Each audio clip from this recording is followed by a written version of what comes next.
It is 0300 hours on a United States Navy nuclear submarine, 400 feet beneath the Pacific Ocean. 135 sailors are asleep in their bunks or standing watch in the dark. The vessel is silent, hidden, invisible to the world above. Then a single word comes over the speaker system. The word every submariner fears more than any other. Fire. In the next 60 seconds, everything will be decided. Not in an hour, not in 10 minutes, 60 seconds.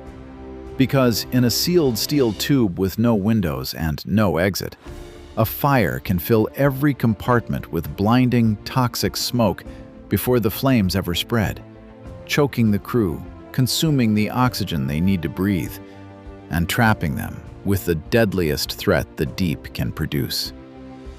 There is no fire department coming. There is no exit to run to. There is no fresh air to escape into. The only thing standing between 135 sailors and disaster is 135 sailors. Every single one of them a trained firefighter. Every single one of them ready to run toward the flames instead of away from them. Today, you are going inside exactly how United States Navy submarine sailors handle a real fire 400 feet underwater. The training, the equipment, the 1-minute window that decides everything, and the kind of courage it takes to fight fire in a place with no way out. What you are about to learn will change how you think about these sailors forever. Why fire is the ultimate submarine nightmare. The one threat with nowhere to go. To understand why a fire underwater is so terrifying, you have to understand the environment it happens in. A nuclear submarine is a completely sealed vessel. Once it submerges, no fresh air enters from outside. The atmosphere inside is manufactured and recycled continuously. Every breath the crew takes is air that has been scrubbed, processed, and recirculated through the ship's systems. There is a finite amount of oxygen inside that sealed hull, and a fire consumes oxygen with ferocious speed. This creates a deadly competition.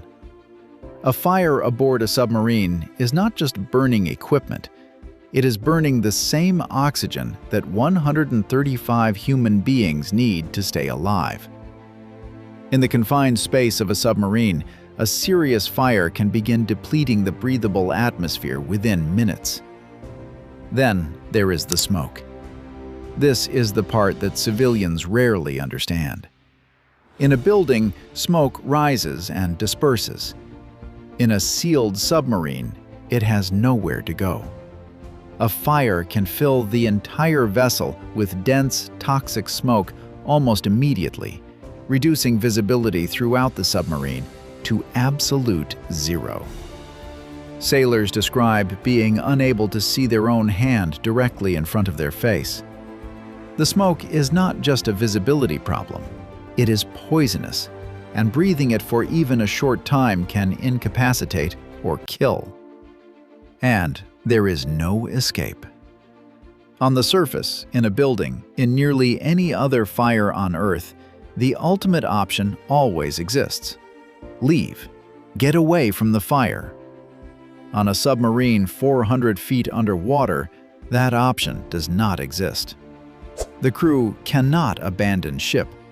There is no fresh air to escape to. There is no door to the outside. The crew either extinguishes the fire, or the fire destroys the submarine and everyone in it. This is why submarine fires occupy a special place in naval nightmares. A flooding emergency is terrifying, but flooding can sometimes be isolated and contained. A fire spreads, consumes the air, blinds the crew, and poisons the atmosphere, all at once, in a space from which there is no exit. The United States Navy understands this completely, which is why submarine fire response is built on a single, uncompromising principle that governs everything. The fire must be extinguished within 1 minute. Every sailor is a firefighter. There is no fire department coming. On land, when a fire breaks out, you call professionals. Trained firefighters arrive with specialized equipment and handle the emergency while everyone else evacuates. On a submarine, there is no one to call. There is no fire department. There is no outside help. There is no backup arriving from anywhere. The only firefighters aboard a submarine are the crew themselves. And so, the United States Navy makes every single person aboard a trained firefighter. This is one of the most important facts about submarine life that civilians never realize. The cook is a firefighter. The sonar technician is a firefighter. The nuclear engineer, the navigator, the supply clerk, the most junior seaman aboard, every one of them is trained to fight a fire. Because when the alarm sounds, there is no time to wait for a specialized team. Whoever is closest to the fire responds first, immediately, while others rush to support them. The training is relentless and continuous. Submarine sailors drill fire response over and over until it becomes pure instinct. They train in firefighting schools before they ever report aboard. Submarine damage control trainers, located at the Submarine School in New London and at other submarine bases, put sailors through realistic fire scenarios in smoke-filled compartments where they must locate the fire, don their equipment, and suppress the flames under conditions designed to simulate the real thing. Aboard the submarine itself, the drilling never stops. Unannounced drills happen regularly throughout every deployment. The alarm sounds without warning, and the crew must respond as though it is real, because the entire purpose is to make the response automatic. When a real fire happens, there is no time to think. There is only time to act. And action that has been drilled 1,000 times becomes reflex. There is even a training tradition aboard submarines that captures how seriously this is taken. Crews sometimes hold what they call EAB Olympics, or Damage Control Olympics.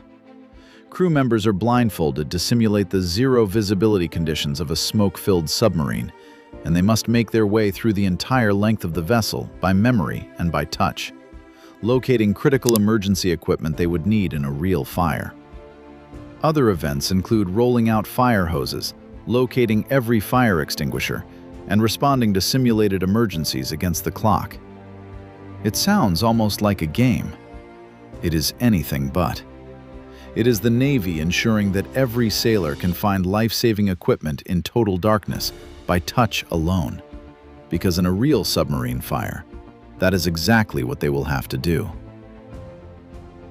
The equipment that keeps them alive. Breathing in a burning submarine. When a fire fills a submarine with toxic smoke and consumes the breathable air, the crew needs a way to keep breathing while they fight. The United States Navy submarine force relies on two critical pieces of equipment, and understanding them reveals just how thought-through submarine firefighting really is. The first is the emergency air breather, known as the EAB. This is a mask connected to a long hose. Throughout the submarine, in every compartment, are emergency air manifolds, connection points built into the ship's air system. When a fire or toxic atmosphere develops, a sailor pulls on their EAB mask and plugs the hose into the nearest manifold, allowing them to breathe clean air pulled from the ship's protected supply, rather than the poisoned smoke around them. But the EAB comes with a critical limitation that shapes everything about how submariners move during a fire. The sailor is tethered to the manifold by that hose. They can only move as far as the hose reaches. To go anywhere else in the submarine, they have to take a deep breath, unplug from one manifold, and move quickly to the next manifold before they run out of air. In a smoke-filled submarine with zero visibility, this means memorizing the exact location of every single air manifold throughout the entire vessel. and being able to find them by touch alone, in complete darkness. This is why the blindfolded training matters so much. A sailor fighting a real fire may have to navigate from one manifold to the next, holding their breath, completely blind, in a burning submarine. The location of those manifolds cannot be something they think about. It must be something they know in their hands. The second piece of equipment is the oxygen breathing apparatus, the OBA. Unlike the tethered EAB, the OBA is fully portable. A sailor wearing one can move freely throughout the submarine without being connected to anything. Inside the apparatus is a canister containing a chemical, potassium superoxide, that actually generates breathable oxygen as the sailor breathes into it, while scrubbing out carbon dioxide. The OBA gives the sailors who are directly attacking the fire the freedom to move toward it and around it without being limited by a hose. In a serious fire, the sailors fighting the flames directly often wear OBAs for that freedom of movement, while the rest of the crew dons EABs to keep breathing safely. The combination ensures that everyone aboard can keep breathing while the firefighting team does its work. One more critical detail. Every cooking appliance aboard a submarine, including the galley range, is electric. There is no gas aboard a submarine, because a gas line would be an unacceptable fire and explosion risk in a sealed vessel. This is one of many design choices made specifically to reduce the chance of fire in the first place. Before we continue, and the next section walks you through exactly what happens in the 60 seconds after the fire alarm sounds, second by second, please hit that like button and subscribe right now. Over 95% of people watching have not subscribed yet. It costs nothing and helps us keep bringing you these stories about U.S. Navy submarine life that nobody else is telling. Let's keep going. The first 60 seconds. The 1 minute that decides everything. Here is the single most important fact about fighting a fire on a submarine. The goal is to extinguish it within 1 minute. That number is not arbitrary. It is the window before the smoke fills the compartments and chokes off visibility and breathable air throughout the vessel. Inside that minute, the fire can be beaten. Past it, the situation becomes exponentially more dangerous as smoke spreads and the entire crew is forced onto emergency breathing equipment. Everything about submarine firefighting is built around winning the fight in that first 60 seconds. So, what actually happens when a fire breaks out? The instant a sailor discovers a fire, they sound the alarm, and they begin fighting it immediately. There is no waiting.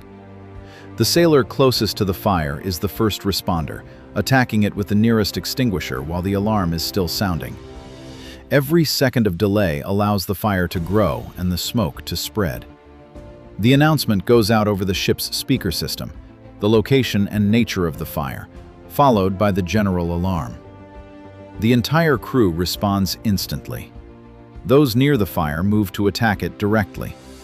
Everyone else throughout the submarine immediately dons their EAB masks, plugging into the nearest air manifolds, protecting their ability to breathe before the smoke reaches them. The firefighting team attacks the source. They use portable extinguishers matched to the type of fire, different extinguishing agents for electrical fires versus burning materials. They work to suppress the flames before the fire can spread to surrounding equipment and cabling, because once a submarine fire spreads, it becomes vastly harder to control. Meanwhile, the submarine's leadership in the control room manages the broader response. Modern submarines have fire suppression systems that can be activated from multiple locations, not just at the fire itself. Ventilation is managed carefully, because how air moves through the submarine directly affects how smoke spreads and whether the crew in critical spaces like the control room can maintain visibility and keep operating the vessel. This is the part most people never consider. Even while the fire is being fought, the submarine still has to be driven. Someone still has to control the ship's depth, its course, its reactor, its life support. The crew cannot all fight the fire. Some of them must keep the submarine itself alive and stable while their shipmates battle the flames. A fire does not pause the demands of operating a nuclear submarine 400 feet underwater. It adds to them. Within that desperate first minute, dozens of trained sailors execute a response they have drilled hundreds of times, each one knowing their exact role, each one moving on instinct, each one understanding that the lives of everyone aboard depend on beating this fire before the smoke wins.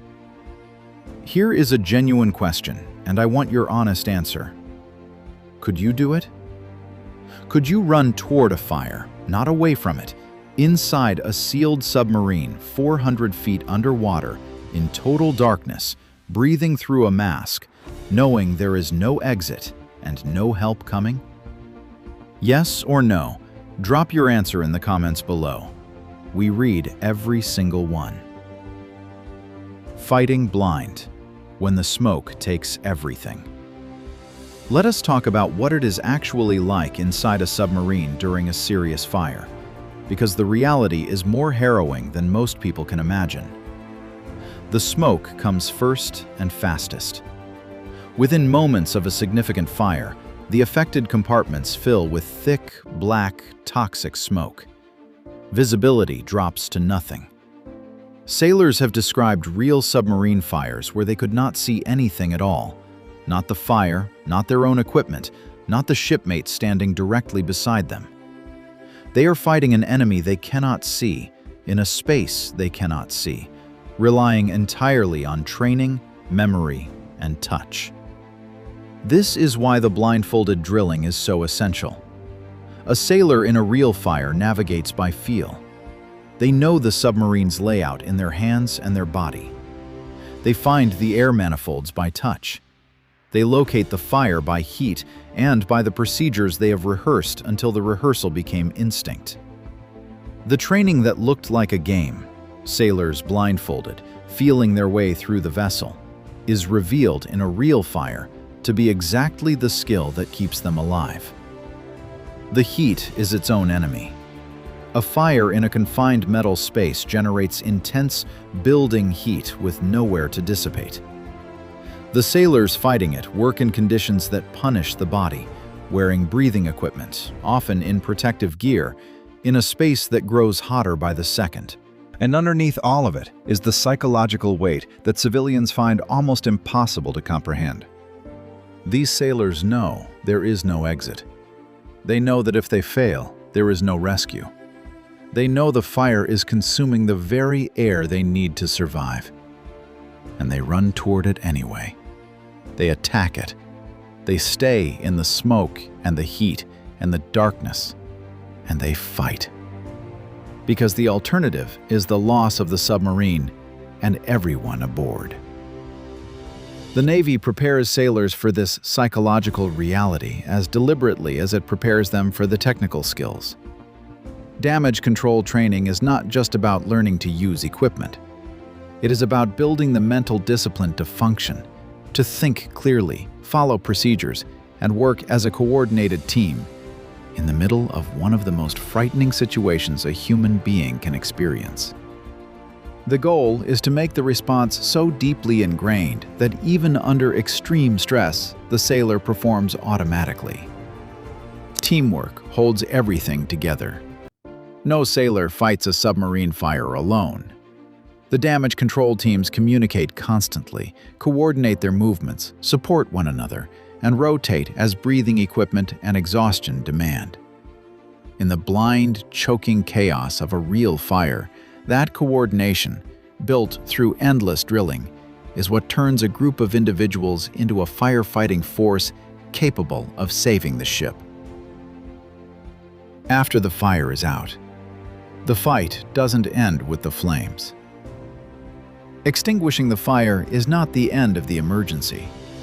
In many ways, the most dangerous phase is followed by a different kind of challenge. And submarine crews are trained for this too. Once the flames are out, the submarine is still filled with toxic smoke that must be removed before the crew can breathe the atmosphere safely again. This is where careful ventilation management becomes critical. The crew works to clear the smoke from the vessel and restore breathable air throughout the compartments, a process that takes time and precise control of the submarine's air systems. Until the atmosphere is confirmed safe, sailors remain on their breathing equipment. The crew must also deal with the aftermath of the fire itself. Damaged equipment, burned cabling, systems that may have been knocked offline by the fire or by the firefighting effort. On a submarine, a fire can damage critical systems that the vessel needs to operate and to surface safely. The damage control teams assess what has been lost, make emergency repairs where possible, and work to restore the submarine to a safe operating condition. There is also the matter of monitoring for reflash, the danger that a fire that appears extinguished could reignite. The crew watches the affected area carefully, ensuring the fire is truly out and does not return once the immediate response has ended. And throughout all of this, the submarine must still be operated. The reactor must be managed. The vessel's depth and course must be controlled. Life support must function. A fire does not give the crew the luxury of focusing on only one thing. They must fight the fire, manage the smoke, repair the damage, and keep the submarine running, all at the same time. All 400 feet underwater, all with the same crew. In the most serious cases, a fire may force a submarine to surface. To bring the vessel up where the hatches can be opened, fresh air can clear the smoke, and the crew can fully assess and recover from the emergency. Surfacing carries its own risks, especially for a vessel whose entire purpose is to remain hidden. But when a fire threatens the survival of the submarine, getting to the surface and to fresh air can become the priority that overrides all others. This is the full scope of what a submarine fire demands. Not just 60 seconds of firefighting, but a sustained, coordinated effort to suppress the flames, clear the air, repair the damage, and bring the vessel and its crew safely through. Climax: what it reveals about these sailors. The people who run toward the fire. Here is what the reality of submarine firefighting reveals about the people who volunteer for this service.